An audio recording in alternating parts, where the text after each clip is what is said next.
Greetings, Rebel fans. My name is Jason Kelly, and this is the Let's Run podcast. I want to welcome you all to the show today on a fun night where the Runnin' Rebels take down the Air Force Falcons at the Thomas & Mack Center. It was a balanced and team-wide effort. Makes 2 straight wins for the Runnin' Rebels, who badly needed a little bit of confidence when they went on a 5-game losing streak. Now they have back-to-back victories at Wyoming and versus Air Force. This Runnin' Rebel team kind of is proving that against weaker competition, there's no reason why they shouldn't be able to dominate. In that 5-game losing stretch that they had, you know, you could kind of justify all their losses a little bit, but that home Wyoming one was the one that really killed them. So it's nice to see the Rebels kind of reassert themselves a little bit, take down Wyoming, take down Air Force. Next game is at Fresno State. I feel confident that the Rebels should be able to continue and start a 3-game winning streak. I thought it was a solid performance. The Rebels take down Air Force 77-52. Let's jump into the stats. So Air Force really struggled in this game. They were awful. They go 11 of 24 from 2. They took 32 3-pointers, Air Force. The Rebels played, I thought, pretty disciplined against the 3-point line, contested most threes pretty well. I would like to see Bear come up a little bit higher because Air Force does space the floor with a 5-man that can shoot. But overall, really solid defensive effort. Now, this Air Force team is terrible, frankly. So this is what you would expect UNLV to do against Air Force. But the thing is, they were only 13.5-point favorites. So ultimately, coming out with a 25-point victory is something that, you know, is not something to write off completely. Air Force was led by Luke Kearney. He had 17 points. He was 3 of 7 from the 3-point line. He's really their only good player. Ethan Taylor, who's generally their best player, a 6'5" senior guard kind of forward. We held him in check pretty well. Really, the entire Air Force team really struggled. As for the Rebels, really good stats, basically up and down the roster. DJ Thomas was actually the second lowest in terms of the starters in their scoring. Not a great game from DJ. He goes 1 of 4 from the field, from 2, and 1 of 4 from 3. Did make both of his free throws, had 5 assists, 2 turnovers, so he was pretty good as a point guard, as a distributor tonight. Nothing to complain about in terms of DJ's performance. The team didn't need him to be great tonight, and he wasn't great tonight in 30 minutes. I honestly probably would have preferred DJ playing a little bit less, to be honest. I don't think 30 minutes was necessary for really any player on the team tonight. Julian Rishwain had another really solid game, actually. I thought Julian, not only offensively, but also defensively, was impressive. On both ends of the floor, he was scrappy. He was getting in passing lanes. I believe it says that he didn't have a steal, but I think he forced a couple of turnovers that were essentially steals. He'd had a block that was great. He finished with a couple of rebounds, 3 assists also. I really thought that Julian Rishwain had a solid night. Jaden Henley was awesome tonight. The roller coaster of Jaden Henley is one that we've been riding all season. He finishes with 11 points, 3 of 5 from 2. He took and made the only 3-pointer that he attempted. So he made the only 3-pointer that he attempted. 2 of 2 from the free throw line, 5 rebounds. Really solid game for Jaden Henley. I've liked the Jaden Henley experience this year. I think he's a good player. Only 3 points for Jalen Hill. His scoring has kind of fallen off. He did get 4 rebounds, 3 assists, some nice passes, especially on the interior. But the MVP of the game, and really kind of the story of these last few games, even heading back to the Boise game, is Bear Cherry's kind of, come back into form, the early season form that he had. Tonight he had 15 points, 6 of 6 from the field. He was perfect. 3 of 5 from the free throw line, nothing to complain about. Still only 2 rebounds. Bear Cherry's lack of rebounding, just his lack of performance from the rebounding side of the getting boards is really concerning. Did have a block But offensively, he was so efficient. Air Forces could do nothing to stop him. I would have even liked to have seen more shot attempts from him, but Bear Cherry the last 3 games has been really solid. Nothing to complain about. It's nice to see him getting his confidence back. Another player I want to shout out is Jalen Bedford, who in 24 minutes, again, not nearly enough minutes for him, had 11 points, 4 of 6 from two, 1 of 2 from three. He also had 6 rebounds, which I think led the team. Only one turnover. Genuinely, Kevin Kruger's inability to use Jalen Bedford properly has been a killer for this team. And Jalen Bedford is easily the team's best scorer. And I feel like we've been trying to fit a square peg into a round hole with DJ kind of as a primary shot creator. When Jalen Bedford, and DJ should have been a primary distributor, and Jalen Bedford should have been the primary shot creator the whole season. But I'm kind of beating a dead horse at that point. Brooklyn Hicks, really nice to see him have a great game. Only 22 minutes again. Don't know why Jalen Hill and is getting so many minutes, and Brooklyn can barely sniff the floor sometimes. Really good game for Brooklyn. 11 points, 3 of 4 from two. He did hit a 3-pointer as well. Only 50% from the free throw line. The free throw line has not been a great spot for Brooklyn this year, but a few rebounds, an assist. Did have 2 turnovers, but the 3 steals more than made up for that. And then Pop was also pretty solid. Had a nice hook shot in the lane, 5 rebounds. Pop is a guy with a lot of potential, and he's a guy that I hope sticks around UNLV athletics. The Rebels played solid. Not spectacular, not great, but solid. Let's throw up some comments here. Banana Man says, good games. Sometimes felt like the players were being very selfish, but overall well played. So I actually don't think that, and I'll explain why. Air Force was not doing a very good job of containing dribble penetration. So basically, every player on the Runnin' Rebels was able to drive into the lane uh, unimpeded, which gave UNLV a lot of offensive potential. And when every player can break guys off the dribble and get into the paint, you're not always going to see a ton of passing. So I didn't think that there was a selfish, aspect to the way that the Rebels played tonight. I actually thought that they played pretty solid. I have no complaints with really how anybody played. Not DJ's night. Yeah, I mean, DJ was not great tonight, but he didn't have to be. And I'm totally okay with nights where DJ, doesn't have to score a ton to keep us in games. And again, I think that the misuse of DJ's best role, in my opinion, is as a distributor. Now, can he score? Absolutely. DJ's a great scorer, but I like him more as a pure point guard than as a pure scoring guard. And I feel like Kevin Kruger trying to force DJ to be Bryce Hamilton or EJ Harkless has really held the team back this year, especially when a guy like Jalen Bedford, who is an accomplished scorer in college basketball, has been sitting on the bench, and Kruger and Bedford have clearly had some issues, some personal issues. The relationship between Jalen Bedford and Kevin Kruger has been well documented. Martin Livingston says, I believe Bear has 57 points in the last 3 games. Yeah, Bear's playing great. He's playing back to his original season, at the beginning of the season form that he was in, which is great. I mean, he did have an injury that he suffered in Arizona when we played Mississippi State and Northwestern. So maybe that's finally kind of worn off. But yeah, I mean, Bear being great has been a revelation for this team. He looks thinner. He looks faster. I thought he was decisive tonight. Now, Air Force is a great team for Bear to do this against, because Air Force just doesn't have the guys to keep up with Bear. But yeah, Bear looks great. I still would love to see his rebounding numbers go up, but nothing to complain about with Bear. Martin says, DJ may have had an off night, but at least the other players stepped up and took care of business. Absolutely. I mean, it was a team win. I got to be honest, the Thomason Mac was a little depressing.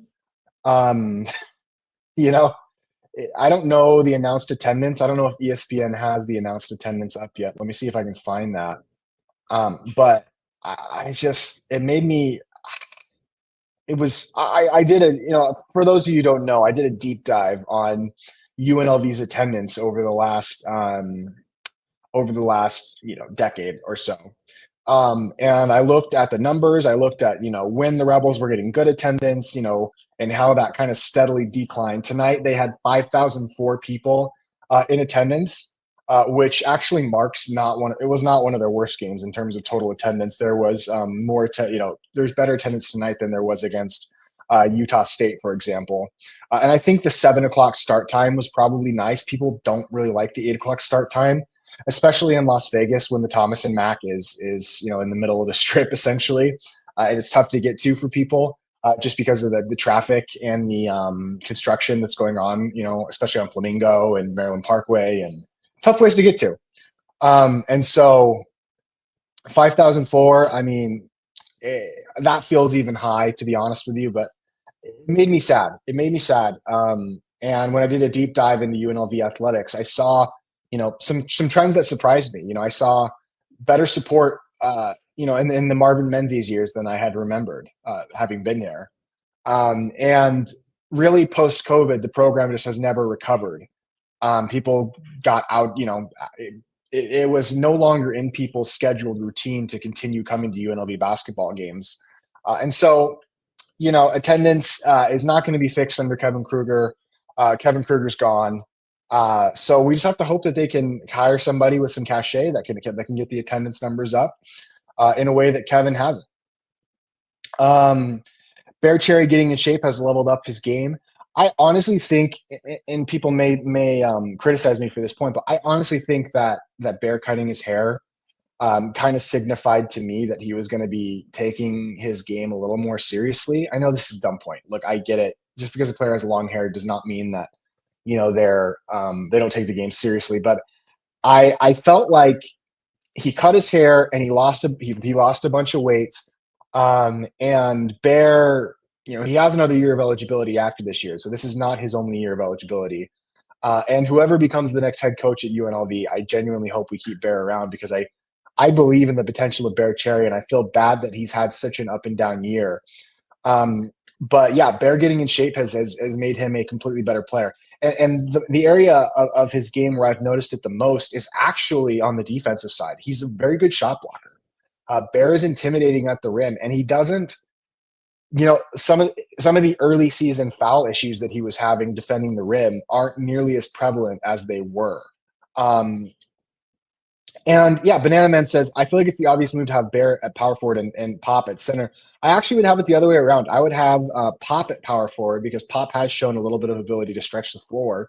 And I would do Bear at center. I would love to see those lineups, but instead we get, Jacob Benarby minutes. We get Jacob Benarby and Bear Cherry minutes, which haven't been great.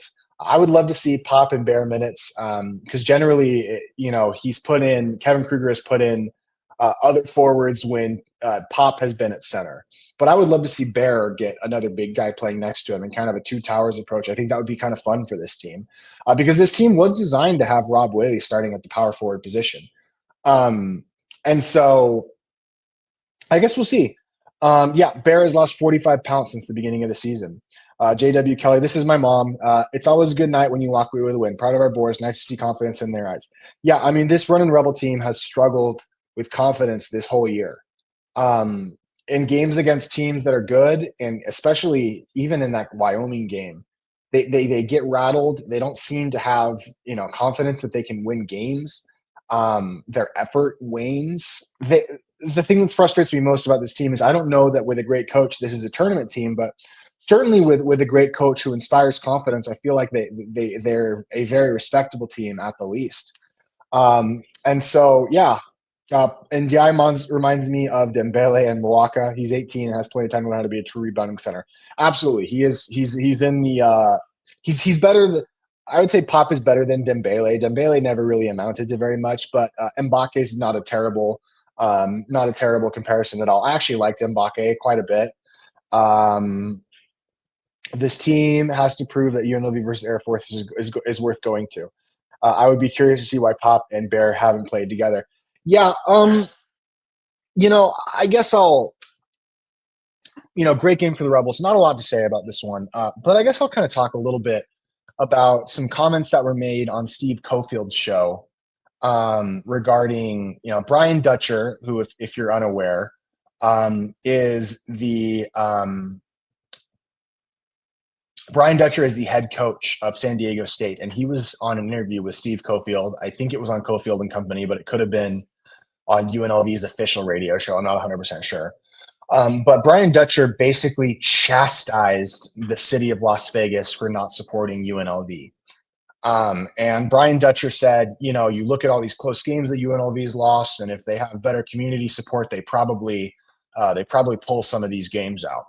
And so I want to say a couple of things to Brian Dutcher and to Steve Cofield by that extension, because I think that there has been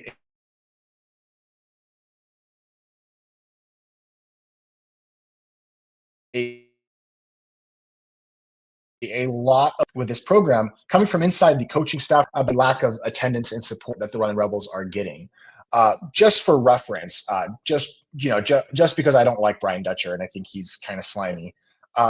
San Jose State and San Diego State are playing right now. I cannot believe San Diego State came back and tied that game. That blows my mind. So it's 55-55. San Diego State was on the ropes against San Jose State. The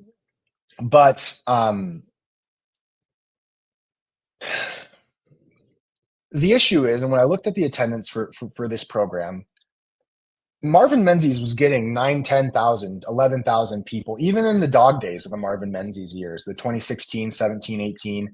This is, the first year of the Golden Knights, the Running Rebels 17, 18 year. They were getting 12, 13,000 people in attendance. They got 11,000 people for the Mountain West opener against Boise State. They got 15,000 people against Reno. The community, despite the Rice debacle, firing Rice midseason and elevating Todd Simon instead of Stacey Ogman and the Mick Cronin and Chris Beard debacle, the community had shown a willingness to continue supporting the Runnin' Rebels, even when the Golden Knights were around. Even in Marvin Menzies' final year, we still had a game with 15,000 people against Reno at home. And TJ Otzelberger's first year, UNLV was getting 9, 10,000, 11,000 people in conference play at the Thomas and Mack. It was not a destitute and barren wasteland. The Marvin Menzies hire was a disaster. The TJ Otzelberger hire was a disaster. The Kevin Kruger hire has been a disaster. It's been, and if you want to throw Chris Beard in there, it has been 4 bad hires in a row. And with each bad hire, less people have come to games. And so I would love for there to have been 10,000, even like 7,000 or 8,000 people at this game tonight against Air Force. That would have been wonderful. But what you have to understand is that the Rebels have to build back trust with the community. And you have to win, a year and a half. You have to have a good year and then another good half year. And the attendance will be fine again. You'll start getting 12, 13,000 people at the Thomas and Mack. You also probably have to lower your prices a little bit. I think it's too expensive to go to the Thomas and Mack for the product that they're putting out. If UNLV was in the prime and nationally ranked, I think you could justify having higher prices. But frankly, when you make five bad hires in a row, and then you have Brian Dutcher and Steve Cofield coming on and basically chastising UNLV fans for not attending the game, it costs us money to go to the games. We are paying to go to the games. The administration that's chastising the fan base for not going to the games is being paid by athletics revenue. If you're expecting people to pay, you have to prove to them that you can consistently put out a good product. And a couple of good wins isn't going to do that. And so it was a great game tonight. I loved it. It was fun. It was relaxing. It was good to see our guys play well. Last season, there was some fun games. I think that team, if they had been good and made the NCAA tournament, I think you would have had, and that team last year, despite what people may say, that team was a tournament team last year. If that team made the tournament last year, like they should have, and I think this year's team would have had better community support, and Kevin would have, coached a little bit better this year. I think that the program could be in an okay spot, but it isn't. Martin says, I say they need to put $5 tickets for the balcony for every game. Put people in the building. Yeah, $5 tickets. The issue and the thing that people don't realize with that is that they still charge. There are still some people that are paying fixed rates for their season tickets, and they haven't lowered those prices despite the fact that the product has gotten worse. And so, in order to make dirt cheap tickets in the Thomas and Mack, they have to lower season ticket prices. You either rope off the top and lower all the ticket prices to try and create a better atmosphere, or you just have to spend a ton of money on a roster and a coach. And I think that second option, I don't think they're going to rope off the top of the Thomas and Mack. I don't think they're going to lower prices. I think what they're going to do is they're going to try and spend a ton of money on a coach. And that coach is going to have 2 years. We're moving into a weaker conference, this new Mountain West Conference that we are joining. Um, I use those words very specifically, is a weaker conference. We're losing out tournament games against tournament style programs like Boise State, San Diego State, Utah State. We're losing out on those games, which means it'll be more difficult for us to make the NCAA tournament. It's just imperative that we nail this hire. This hire is massive. It's a big opportunity for the city of Las Vegas to invest itself into this program. And so what I would say to Brian Dusher is, and Steve Cofield and the administration, and I would say that, look, if we were just coming off the Rice years, if it was 2016-17, then I feel like it would be a little bit, it would be fair. But we're in the fourth year of the fourth bad hire in a row. Community trust is at an all-time low. I'm at every game. I love going to the games, no matter who's the head coach. I think Kevin Kruger is a terrible head coach. That does not mean I love UNLV basketball more than I dislike Kevin Kruger as a head coach. But I can't expect a family of five to drop $300 to come, between food and tickets and snacks to come see a guy that doesn't put out a consistently good product. And if he at any point in his 4 years if you can point to me at any point in January or February where this guy has had a team in contention to make the NCAA tournament, I would love to see it. But yes, tonight was great. I enjoyed it. I loved it. It was so fun. I loved seeing those guys who have had their, that have had the crap kicked out of them for 5 straight games and lost all these close games. I love seeing these players be able to celebrate a win. And I'm grateful that they didn't play down to their competition. Last year, we lost to an awful Air Force team by 40 at home. This year, at least, they yeah, I mean, we went on a 9-1 or a 10-game win streak last year. There was serious momentum, but Kevin Kruger had ruined it by losing to Southern, LMU, and Air Force. Win those 3 games, and we are a bubble team. And so this isn't a quick fix. Kevin Kruger is not the right guy to do this fix, but that doesn't mean we can't enjoy nights like tonight. We should enjoy these games because these players, they're going to be gone. DJ is going to be off making Final Fours in Houston or Florida. I'm sure Brooklyn Hicks. I don't know exactly who's going to stay and who's going to go. Again, I'm never the type of person to give you inside information about what's going on in the locker room, or that's not my role. But it's going to be a long fix, and I cannot wait to start, listing out our coaching candidates. And it's going to be, I think, maybe our biggest broadcast ever will be when we are finally rid of the nepotism experience that has been Kevin Kruger, and we have our new coach, and we're going to spend serious money to get him. They're going to drop $2 million or something to spend on this next head coach. I can promise you that. I guess we'll see, guys. I guess we'll see. So briefly at the end of the show today, I did want to acknowledge that UNLV football had a tragedy. Now that it has been officially announced by a representative from the team, a UNLV football player lost their life within the last couple of days. And so I guess I kind of want to wait for a more official announcement for the team, but just try and be classy about it, tough. Pray for people, pray for the family of the player. Yeah, I mean, it's tough times, but there's nothing really you can say about that, but just prayers for the family. And I hope everybody can keep keep his fam. I don't know if I want to say his name. I mean, you can find his name. It was I'm not going to say his name, but you guys can look it up. But God bless him and God bless his family. And so that's basically it. A couple last kind of comments coming in from the Coach Rebel guy. This coaching hire will be the first of the burner era. Yeah, well, I mean, unless you consider the Mullen the first of the burner era, but yes, this will be coaching searches are a lifelong tradition of the Running Rebels. We have had a lot of coaching searches since Jerry Tarkanian left us. UNLV basketball fan.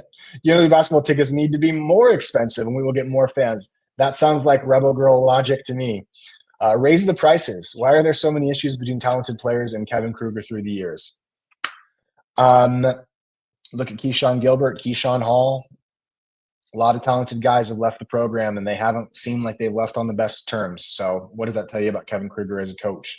But regardless, tonight is a night we should have a smile and be happy because we did win, and that's great. So, guys, I appreciate you all checking out the show tonight. And thoughts and prayers with the UNLV football family. And yeah, I mean, prayers up for the family and teammates. Prayers up for them. There's nothing else you can really say. You can just care about people, and UNLV football is a family, and we are a family of fans too. So, but it's all about the family. So, of the players. So, guys, you guys have a great night. I appreciate you guys for checking out the show. I wish that I could do these shows from the Thomas and Mack so that I could get started a little faster after getting home instead of having to drive all the way home from the game. I don't live very close to the Thomas and Mack. That would be the one benefit of becoming credentialed by the school, is that I could just, do the show live from the Thomas and Mack. That would be great. Maybe that's an avenue, but not that there's a lot of people inside the athletic department that know who I am, but I cannot imagine that I would be considered. I don't think that I don't think they would like me very much. And so I kind of like my setup that I have right here. So I thank you guys for waiting until I could jump on a bit later after the show, after the game already ended. As much as I would love to try and pursue credentials from the school, I don't think, there's kind of a sentiment that if you are credentialed by the school, that means that you have credibility. And I don't think your credibility comes from what the school says about you, but from what your listeners say about you. It doesn't matter what UNLV thinks about me. It matters what the people that listen to me think about me.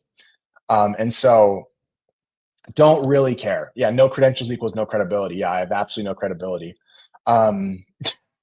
It doesn't matter if you're credentialed or not. The only thing that matters is we need to start a burner media core. Yeah. Yeah, I guess we could do that. I guess we could, but I don't think I'm very well liked at the athletic department, specifically because of the Pac-12 stuff. So I don't imagine they're going to want me credentialed anytime soon, and I don't blame them. That's their choice. They have free reign for who they can credential or not. But I kind of like having free reign to say whatever the heck I want about them, and not having to worry about what they think. Not having to worry about I like it. I think it's fun. So, guys, that's all for tonight. I will talk to you soon. We have a game on Saturday against Fresno State. We'll probably do a full pregame show and a postgame show. I apologize for not having a pregame show up today. I was in class. So, guys, have a great night, and let's run.